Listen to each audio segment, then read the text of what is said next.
ស្រុកស្រែចំការអីលើជីវ៉ាធ្វើការនៅឯទីក្រុងមិនដែលមកស្រុក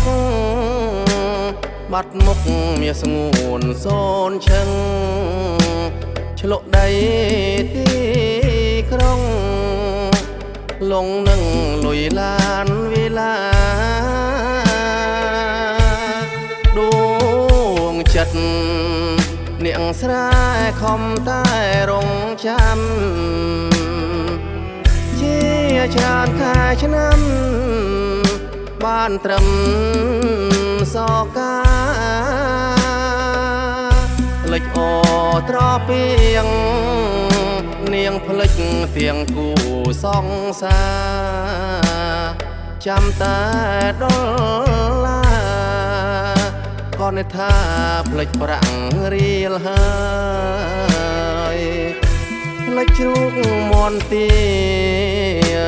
ពុំងារភ្លេចគោក្របីអូនភ្លេចគ្រប់អ្វីចរណៃស្រីប្រែកងតាយឆាតក៏លែងតបមើលលែងឆ្លើយមិនស្មានសងឡើយថាត្រានត្រើយព្រាត់ឆ្ងាយត្រពៀងស្វាយលៀងដៃអង្គធំសូមជូនពរមុំបានសុខសប្បាយទឹកភ្នែករៀមហោក៏ព្រោះតែស្រស់ឆោមឆាយអូនសាច់ក្អាំងក្អាយបងយំស្ដាយចិត្តខំចាំ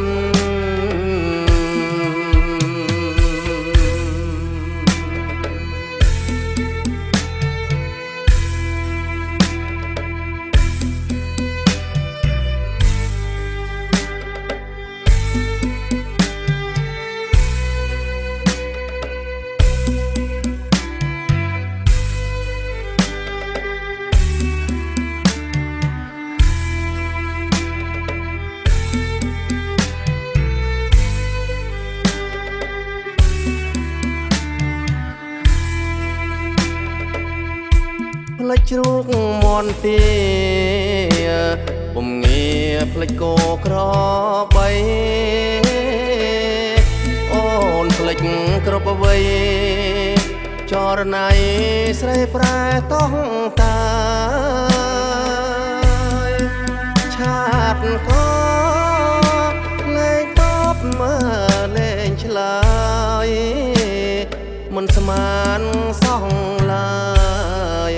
ថាត្រានត្រើយព្រាត់ឆ្ងាយត្រពៀងស្វាយលៀងដៃអង្គធំសូមជូនពរមុំបានសុខសប្បាយទឹកភ្នែករៀមហោក៏ព្រោះតែស្រស់ឆោមឆាយអូនសាច់ក្អាំងក្អាយ